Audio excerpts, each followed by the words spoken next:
Hi, I'm Matt Randall, and for the last 20 years I've been doing parametric and 3D modeling.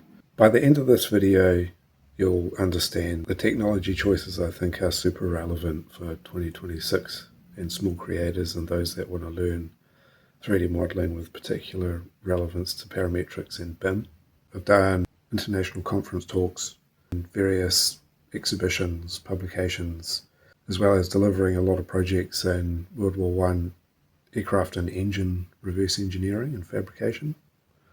Basically, a self-professed expert in CNC, 3D printing, reverse engineering techniques, site reality capture, and I've done these also in my day job, which is a digital engineer for linear infrastructure and industrial plant and water infrastructure projects. What's the point of me doing this? Well, I'm not really in this to get a whole bunch of subscribers or build a YouTube channel necessarily. I really want to expand my client base out and see if I can document a bit of a journey.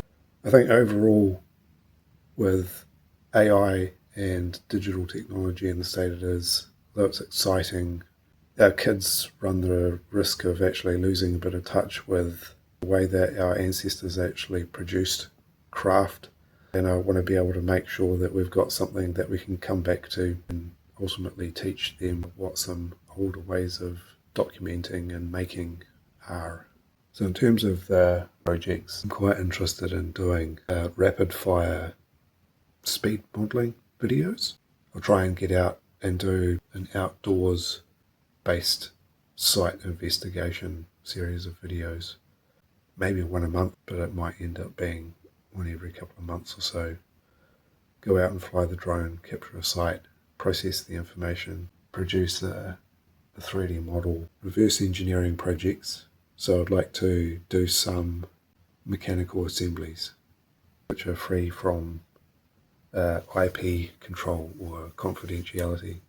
So I might try and get my hands on some older assemblies, and if anybody has any that they would like to have documented and perhaps reproduced, that would be all the better, and it would help me in terms of my own effort and investment I'm putting into this as well. So if you're interested, drop me a line. So I said we'd talk about technology choices for the projects that we're going to do this year. So for reverse engineering, use an Iron Star scanner on real world physical assemblies, mechanical assemblies. Take that into mesh manipulation and then into FreeCAD for proper documentation. So we're going for a reproduction level quality here.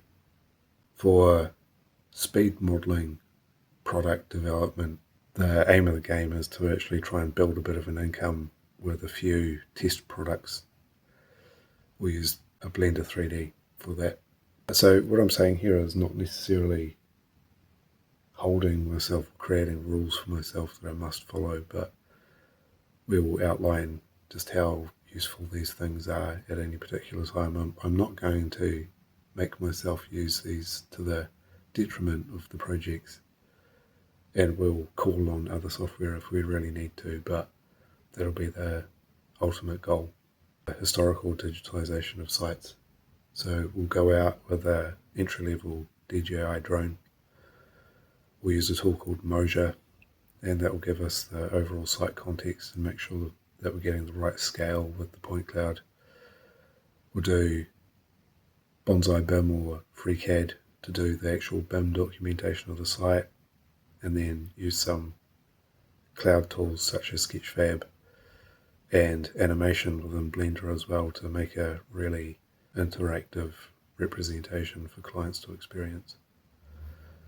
So if any of that is of interest, come back in the next 1 or 2 weeks, check what I've actually uploaded. It'll be fun. Thanks very much. See you next time.